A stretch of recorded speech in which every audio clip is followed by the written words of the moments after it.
माननीय वेंकैया नायडू जी, आप और आपके बीजेपी पार्टी ने मिलके दिया दोनों हाथों में लड्डू। 3-4 సంవత్సరాలుగా స్పెషల్ స్టేటస్ ఇస్తాం తీపి కబురు వస్తుంది అంటే 2 లడ్డూలు ఇచ్చారు. ఏం నాయనా లడ్డూ తింటావా అని. అరే ఒక 3 సంవత్సరాలుగా మీరు ఇచ్చిన ఈ పాచిపోయిన లడ్డూలు ఎవరికి కావాలి? లడ్డూ ఇస్ ఎ సెన్సిటివ్ ఇష్యూని, don't you ever say that. Don't. పాచిపోయిన లడ్డూలు ఎవరికి కావాలి? లడ్డూ ఇస్ ఎ సెన్సిటివ్ ఇష్యూని, don't you ever say that. Don't. ఈ దేశంలో ఉన్న సగటు హిందువుకి ఎప్పుడు భయం ఉండదు. సగటు హిందువుకి ఏ రోజు కూడా ఇంకొక మతం మీద కానీ ఇంకో వ్యక్తి మీద కానీ ద్వేషం ఉండదు. ఎంతమంది విదేశాలకు వెళ్ళి గల్ఫ్కి వెళ్ళిన చాలా మంది అన్న మన దేశం బాగుంటుందని చెప్పింది ఎవరు? హిందువులు కాదు, ముస్లింలు చెప్పింది. అంటే ఈ దేశం అంత బలం ఇక్కడ మన అన్నిటి దాటలు కాకపోతే మనం దీన్ని తప్పుగా తీసుకుంటాం మనం. ఎందుకంటే ఇది ఆడేది కొద్దిమంది రాజకీయ నాయకులు ఆడతారు, వాళ్ళు కూడా ఎక్కువ మంది ఆడేది కూడా హిందువులు.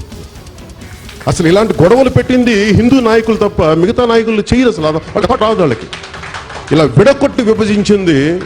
ఇప్పుడు నిజంగా తిరుమలలో హిందూ ధర్మం రక్షించాలంటే దానికి ఏం చేయాలి? దానికి స్థానికంగా ఉండే ఎమ్మెల్యే వీళ్ళు చేయకూడదు, లేదంటే అధికారులు ఉన్నారు, టీటీడీ అధికారులు చేయకూడదని చెప్తే సరిపోద్ది కదా. మీరే ఎంకరేజ్ చేసి మీకే గొడవ కావాలి, ఎందుకంటే మనకు ఓట్లు చేల్చాలి. ఇది చేస్తున్నది హిందూ నాయకులు. హిందూ నాయకులు ప్రేరణ లేకుండా, ప్రోద్బలం లేకుండా ఈ విచారం. కాకపోతే నేను వింటుంది చిన్నప్పటి నుంచి సెక్యులరిజం అనే పేరుని నిజంగా ఇబ్బంది పెట్టి చేసింది హిందువులే చేశారు, మిగతా వాళ్ళు చేయలేదు. సెక్యులరిజం పేరు మీద secularism is not one way, it's 2 వే.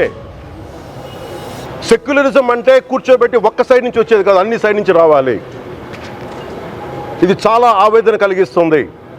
కొన్ని దశాబ్దాలుగా చూస్తున్నారు ప్రతి హిందువు. సెక్యులరిజం అనే పేరుని నిజంగా ఇబ్బంది పెట్టి చేసింది హిందువులే చేశారు, మిగతా వాళ్ళు చేయలేదు. ఇది చాలా పెద్ద. నేను ఈరోజు మాట్లాడుతున్నానంటే చాలా మందికి ఇబ్బంది ఉంటుంది ఈరోజు, అది కూడా చెప్తున్నాను. కానీ ఒక సత్యాన్ని మాట్లాడటానికి నేను వెనకాడట్లా. It's a deep anguish, deep pain. Don't you ever forget. తెలుగునాట భక్తి రసం కుప్పలుగా పారుతోంది, డ్రైనేజీ స్కీము లేక డేంజర్గా మారుతోంది అంటారు సుప్రసిద్ధ సంపాదకులు, కవి గజ్జల మల్లారెడ్డి గారు. ఆంధ్ర రాష్ట్రంలో పవన్ కళ్యాణ్ యొక్క సనాతన ధర్మం ఆవేశాలు చూసినట్లయితే భక్తి రసం నిజంగా ఆయన చెప్పినట్టుగానే కుప్పలుగా పారుతోందని చెప్పనాలి. ఆయన ఆవేశం, ఆయన ఆగ్రహం ఇది ఎంత చూస్తే అసలు పైగా సనాతన ధర్మం గురించి పదే మాట్లాడుతున్నారంటే సనాతన ధర్మం అనేటువంటిది అది ఏమైనా బ్రహ్మ పదార్థమా? లేకపోతే సనాతన ధర్మానికి ఈయన మాట్లాడే ఆవేశాన్ని తీరు చూస్తే అసలు మనం ఏమనిపిస్తుందంటే అమ్మయ్యా ఇంకా మన హిందూ ధర్మానికి, సనాతన ధర్మానికి దిగులు లేదు. సాక్షాత్తు భగవత్పాదులైనటువంటి ఆదిశంకరాచార్య తర్వాత మొత్తానికి ఇంతకాలానికి ఒక ప్రతినిధి వచ్చాడండి అని చెప్పని అనుకోవచ్చు. అంత తీవ్ర స్థాయిలో ఇది అవుతున్నాడు. అసలు ఏమిటో ఒక్కసారి ఆయన్ని కాస్త ఆ ఆవేశం మరిచిపోయి సనాతన అంటే అసలు ఆవేశానికే అతీతమైనటువంటిది ఈ సనాతన ధర్మం గురించి ఏంటో 1-2 ముక్కలు కనుక చెప్తే మన కర్ణేంద్రియాలకి హాయిగా తుప్పొదిలిపోతుంది. అదేదో కొంచెం ఆయన సెలవు మనాలి. కానీ పాపం అసలు విషయం ఒక చోట ఉంటే, అంటే వైద్య పరిభాషలో చెప్పాలంటే నొప్పి ఒక చోట అయితే ట్రీట్మెంట్ ఒక చోట. కానీ నేను పదే చాలా టాక్స్లో చెప్తుంటే ఏంటంటే ఏదైనా ఒక ఇష్యూ అనేది వచ్చినప్పుడు కన్విన్స్ చేయి, పబ్లిక్ని కన్విన్స్ చేయలేనప్పుడు సింపుల్గా కన్ఫ్యూజ్ చేస్తే సరిపోతుంది. సో మనవాడి పాలసీ ఏంటంటే ఆల్వేస్ కన్ఫ్యూజ్ చేసి పడేయటమే. అక్కడ జరిగినటువంటి విషయం ఒకటి, సాక్షాత్తు కలియుగ వైకుంఠమైనటువంటి వెంకటేశ్వర స్వామి ఆలయంలో ఉన్నటువంటి ప్రసాదం లడ్డు మీద ఒక వివాదం చెలరేగితే ఆ వివాదానికి మూల కేంద్రమైనటువంటి వ్యక్తి సాక్షాత్తు చంద్రబాబు నాయుడు గారు అయితే ఆయనకు సహచరుడుగా ఉప ముఖ్యమంత్రిగా చేస్తున్నటువంటి వ్యక్తి ఆయన. దాని గురించి ఆయన మాట్లాడాలి. అది మాట్లాడకుండా సనాతన ధర్మం ఆవేశపైగా ఇంకోటి ఏంటంటే ఎక్కడో కొడితే ఎక్కడో తగిలింది అన్నట్టు సినిమా మనిషి కదా, సినిమా వాళ్ళు మాట్లాడేసరికి నీకు పిచ్చ రోషం పొడుచుకొచ్చేసింది. ఇక్కడ విషయం వేరు. ఆయన ప్రకాష్ రాజ్ అనేటువంటి ఆయన చాలా ఒక పెద్ద మనిషిగా ఆయన అన్నది ఏంటంటే ఇప్పటికే ఈ దేశంలో అనేక రకాలైనటువంటి వివాదాలు ఉన్నాయి. దేనికి ఇదంతా నా ఫ్రెండు పవన్ కళ్యాణ్ గారికి కూడా నేను చెప్తున్నాను దీన్ని అని ఒక జెంటిల్ మ్యాన్గా చెప్తే దానికి పిచ్చకోపం ఆవేశం వచ్చేసింది ఏంటో అర్థం కాలేదు. పైగా కార్తీ అనేటువంటి ఒక నటుడు సహనటుడు తమిళనాడు నిన్న ఒక కార్యక్రమంలో ఆయన ఏదో మాట్లాడితే లడ్డు కావాలా నాయన అని అంటే ఇప్పుడు ఎందుకు ఆ ఇష్యూస్ అని ఆయన కూడా చాలా హోందాగా వ్యవహరిస్తే దాని మీద పిచ్చకోపం వచ్చేసింది. మరి నువ్వు సాక్షాత్ వెంకటేశ్వర స్వామి సన్నిధిలో మాటిచ్చి తప్పారనేటువంటి దానికి పాచిపోయిన లడ్డూలు కావాలని చెప్పని అన్నావు. ఆ పాచిపోయిన లడ్డూలు అన్నప్పుడు మరి నీకు ఇదేం అనిపించలేదా? అది తప్పుగా కనిపించలేదా? సనాతన ధర్మానికి అదేం విఘాతం కదా? సరే, సనాతన ధర్మం అనేటువంటిది మాబోటం ఆచరిస్తాం మేము, దశాబ్దాల కాలంగా మేము ఆచరించేటువంటి వాళ్ళం. కానీ మీకేంటంటే ఒక నినాదం, మాకు విధానం, మీకు నినాదం. అందుకని సనాతన ధర్మం అని చెప్పి అనుకుంటా విపరీతంగా ఆవేశపడిపోతా. సాక్షాత్తు ఈయన దృష్టిలో వైవి సుబ్బారెడ్డి గారు కూడా ఆయన సనాతన ధర్మానికి విఘాతం కలిగిస్తున్నాడు. తర్వాత భూమన కరుణాకర్ రెడ్డి గొప్ప సాహితీమూర్తి. ఆయన వెళ్ళి వెళ్ళి చూస్తే తెలుస్తుంది. ఎన్నో గ్రంథాల మీద ఆయన చక్కగా ఆయన శ్రీ సాహిత్యం దగ్గర నుంచి ధర్మ గ్రంథాల వరకు కూడా ఆయన బాగా చదువుకున్నటువంటి వ్యక్తి. అటువంటిది ఆయన కూడా నీ దృష్టిలో ఎందుకు పనికిరానటువంటి వ్యక్తి. ఒక మాజీ సీఎంని నువ్వు నోటుకు వచ్చినట్టు మాట్లాడతావు, ఒక విద్యావంతుల్ని నోటుకు వచ్చినట్టు మాట్లాడతావు, పెద్ద మనుషుల్ని భక్తిలో ఉన్నటువంటి తాదాత్మ్య స్థితికి చేరినటువంటి వాళ్ళని నోటుకు వచ్చినట్టు మాట్లాడతావు. నువ్వు మాత్రం వైష్ణవాలయంలో ఏదో అపవిత్ర అయింది అని ఇక్కడ శైవక్షేత్రాన శుద్ధి కార్యక్రమాన్ని మొదలుపెట్టావు. అసలు ప్రాయశ్చిత్తానికిను అక్కడ వైష్ణవాలయంలో జరిగినటువంటి కార్యక్రమానికి ఇక్కడ శాక్తేయం, అసలు శాక్తేయానికి దీనికి కూడా భక్తి ఎన్ని విధాలు, వాటిలో ఈ శాక్తేయం ఏంటి ఇవి కూడా నీకు తెలియదు. నువ్వు సనాతన ధర్మం గురించి మాట్లాడతావు. శైవక్షేత్రంలో మెట్లు కడిగితా ఉంటే అది సరిపోతుందా? ప్రజల దృష్టి మళ్లించి కన్ఫ్యూజ్ చేయటం తప్ప మరొకటి కాదు. శుద్ధి కార్యక్రమం అనేటువంటిది మామూలుగా అక్కడ తిరుపతిలో జరిగేటువంటి కార్యక్రమం వేరు, ఇక్కడ ఇది జరిగేది. నువ్వు ఒక చీపిరిను ఎదుగు పట్టుకొని మెట్లు కడిగేస్తా ఉంటే దానికేను జరుగుతున్నటువంటి ఇది ఇష్యూకి ఏంటి సంబంధం ఏంటి అసలు? శుద్ధి కార్యక్రమం అనేటువంటిది క్రిస్టియానిటీలో ఉంది. క్రిస్టియానిటీలో ఒక శుద్ధి కార్యక్రమం జరుగుతుంది. మన దగ్గర శుద్ధి కార్యక్రమం అనేటువంటిది ఏంటంటే అక్కడ ఒక సంప్రోక్షణ ఉంటుంది, యజ్ఞం ఉంటుంది, యాగం ఉంటుంది. లేదు దానికి ముందుగా పూజ చేసేటప్పుడు ఏంటంటే ఓం అపవిత్రో పవిత్రోవా సర్వావస్థం గతోపివ యస్మరే పుండరీకాక్షం సహాభ్యంతరం శుచేయి పుండరీకాక్ష అని చెప్పని అనుకొని మనల్ని మనం ఒకసారి శుద్ధి చేసుకొని ఆ ప్రాంతాలన్నిటిని కూడా శుద్ధి చేసి ఆ తర్వాత ఆ పూజాది కార్యక్రమాలకి మనం ప్రారంభిస్తాం. నువ్వు అక్కడికి వెళ్ళి మెట్లు కడిగేసేసి వీరావేశంతో నోటికి వచ్చినట్టు ఎవరిని పడితే వాళ్ళని తిట్టేసేయటం అంతవరకు బాగానే ఉంది. అయితే ఇదే దీని గురించి ఉన్నప్పుడు ఏంటంటే ఇప్పుడే నా మిత్రుడు ఒకటి అడిగాడు, మరి ఈయన సనాతన ధర్మం గురించి ఎంత ఆవేశపడిపోతున్నాడు, హిందువులు అసలు వైసీపీలో ఉన్న వాళ్ళు వీళ్ళు కూడా ఆలోచించాలని డైరెక్ట్ వార్నింగ్ ఇస్తున్నాడు, మరి మతాలను నచ్చగొట్టేది హిందూ నాయకులు అని చెప్పని అన్నాడు ఈయన, మరి ఏమిటి అని చెప్పని నన్ను ఒక మిత్రుడు ప్రశ్నించాడు. మతాలను అప్పుడు ఇలాగే పూనకంతో ఊగిపోతా మతాలను రెచ్చగొట్టేది హిందూ నాయకులే అని ఆ రోజున. ఇవాళ సనాతన ధర్మం గురించి ఇప్పుడు ఏమిటి అని అంటే ఆ రోజు చేదువీర ఎర్ర తవలు అప్పుడు పాలసీ కాబట్టి ఆ రోజు హిందువుల మీద దాడి చేయాలి, కాబట్టి హిందూయిజం మీద దాడి చేయాలి కాబట్టి అసలు హిందూ మతాలను రెచ్చగొట్టేదే హిందూ నాయకులను నోటికి వచ్చినట్టల్లా తిట్టిపడేసిన పరిస్థితి.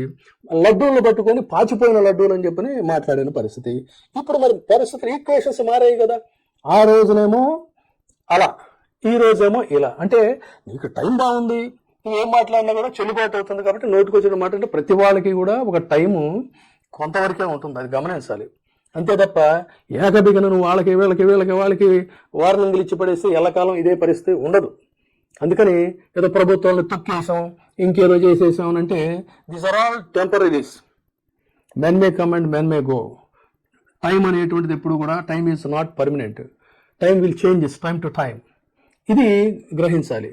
అంతేగాని అసలు జరిగిన ఇష్యూ ఏంటి, ప్రభుత్వం మాట్లాడాల్సిన విధానం ఏంటి, అవన్నీ వదిలేసేసి సనాతన ధర్మాన్ని ఆచరించినటువంటి పరిస్థితులు ఏమైనా ఉన్నాయి? ఒక్కటంటే ఒక్కటి, నీ లైఫ్ స్టైల్లో సనాతన ధర్మాన్ని, ఇదిగో నా కుటుంబంలో నా సనాతన ధర్మాన్ని నేను ఆచరిస్తున్నాను, నా నిత్య జీవితంలో సనాతన ధర్మాన్ని నేను ఇలా ఆచరిస్తున్నాను అని ఏమైనా ఉందా?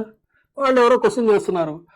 మా ఇంట్లో దీపపు కుందికి మా నాన్నగారు సిగరెట్ వెలిగించుకునేవాడు అని చెప్పని, స్వామి వివేకానంద కూడా బీఫ్ తినమని చెప్పాడు, బీఫ్ తినడం తప్పేం లేదని చెప్పని, అసలు ఇది హిందూ నాయకులే ఇదంతా కూడా భ్రష్టు పట్టిస్తున్నారని చెప్పని పాచిపోయిన లడ్డూలు, ఇలా ఒకటేంటి అసలు ఒకటి కాదు, మతాలను రెచ్చగొడుతున్న వాళ్ళు ఇదని ఇప్పుడేమో ఆ రోజున మతాలను రెచ్చగొడుతుందేమో హిందూ నాయకులను ఆ రోజున మాట్లాడి ఇవాళ లౌకికవాదులను పట్టుకొని నోటుకు వచ్చినట్టుగా వార్నింగ్లు ఇచ్చేటువంటి పరిస్థితి వచ్చిందంటే ఏం జరుగుతుంది అసలు? అంటే ప్రజలు ఇదంతా కూడా ఓపికగా భరిస్తున్నారు కదా, చూస్తున్నారు కదా అని అనుకుంటే ప్రజలు ఎప్పుడు కూడా ఇలాగే మౌనంగా ఉంటారని, మీరు ఏది చెప్తే అదే నడుస్తుందని అనుకోవద్దు. మీరే చూడనప్పుడు ఆ రోజున జగన్మోహన్ రెడ్డి గారు ఒక చెయ్యి ఊపితే విశేషమైనటువంటి జనాలు జేజేలు పలికారు. అలాంటి జగన్మోహన్ రెడ్డి గారు ఇవాళ ఆయన ప్రతిపక్షంలోకి వచ్చారు, మీరు ఇవాళ అధికార పక్షంలో ఉన్నారు. అధికార పక్షం ఎవరికి కూడా శాశ్వతం కాదు. అధికార పక్షం మనమే ఇంకేముంది, మనమే భూమికి అధినాథులు, మనం ఏది చెప్తే అది నడుస్తుంది, మనం ఏం చెప్తే అది చెల్లుబాటు ఉందంటే ఈ రోజు జరగాల్సిన, ఈ సమాజానికి జరగాల్సిన నష్టం జరిగిపోతుంది. కొంతమంది నష్టపోతారు, కొంతమంది కష్టపడుతుంటారు మీలాంటి వాళ్ళ యొక్క చర్యలు చేష్టల వల్ల. కానీ తప్పదు, ఏం చేస్తాం, ఇది కలియుగం. కాబట్టి ఈ కలియుగంలో ఎవరు ఏం మాట్లాడకూడదో వాళ్ళు మాట్లాడుతుంటారు. మాట్లాడవలసినటువంటి వాళ్ళేమో మీ చేష్టలకి చర్యలకి భయపడిపోయి, ఎందుకు ఈ మాట అనాల్సి వస్తుందంటే ఒక తీవ్రమైనటువంటి మానసిక ఒత్తిడిలో తిరుమలలో లడ్డూ ప్రసాదం తయారు చేసేటువంటి వారు ఎవరైతే ఉన్నారో వారు భయభ్రాంతులకు లోనై వాళ్ళల్లో వాళ్ళు దిగమింగుతా ఆ వెంకటేశ్వర స్వామిని శరణు వేడుతూ వాళ్ళు తమ విధులను నిర్వర్తిస్తున్నారని చెప్పిన సాక్షాత్ గుళ్ళో పనిచేస్తున్నటువంటి వాళ్ళే కొంతమంది చెప్తున్నారు. అంటే ఇంతగా జనాల్ని భయభ్రాంతులను చేస్తున్నటువంటి పరిస్థితి. కాబట్టి ధర్మం గురించి, హిందూ పరిరక్షణ గురించి మీరు మాట్లాడితే ఎంతవరకు సబబు? లౌకికవాదాలను పట్టుకొని వార్నింగ్ ఇవ్వటం ఏంటి? ఇదంతా కూడా జనం చూస్తున్నారు, జనంకి అర్థం అవుతుంది. కాబట్టి మరీ అంత ఆవేశం ప్రదర్శించక్కర్లేదు. ఇది కన్విన్స్ చేయలేక కన్ఫ్యూజ్ చేయడం తప్ప మరొకటి కాదు. అక్కడ వైష్ణవ క్షేత్రానికి సంబంధించిన ఇష్యూ జరుగుతూ ఉంటే ఇక్కడ శైవ క్షేత్రంలో మెట్లు కడుగుతాం అనేటువంటి దానికి మోకాలికి బోడిగుండికి ముడిపెట్టినట్టే తప్ప హిందూ ధర్మం ఏంటి, హిందూ ధర్మంలో ఎన్ని పార్శ్వాలు ఉన్నాయి, భక్తి విధానాలు ఏంటి, ప్రాయశ్చిత్తంలో ఉన్నటువంటి విధానాలు ఏంటి, అసలు ప్రాయశ్చిత్తం అంటే ఏమిటి, ఇవన్నీ తెలుసుకొని మాట్లాడితే బెటర్. పబ్లిక్కి తెలియదు, మనమే ఏదో చెప్తున్నాం, మనం ఏది చెప్తే అదే నడిచిపోతుందిలే అనుకుంటే చాలా పొరపాటు అది. కాబట్టి త్వరలో పబ్లిక్ కూడా గ్రహిస్తున్నారు. అక్కడ విశాఖలో మొదలైంది. విశాఖ జనం అంతా కూడా ఒక్కొక్కరుగా కదులుతున్నారు.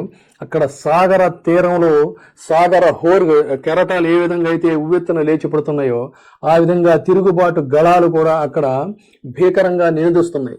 ఆ నినదిస్తున్నటువంటి ఆ గళాలు ఒక మహా గర్జనగా మారేటువంటి పరిస్థితి త్వరలో వస్తుంది.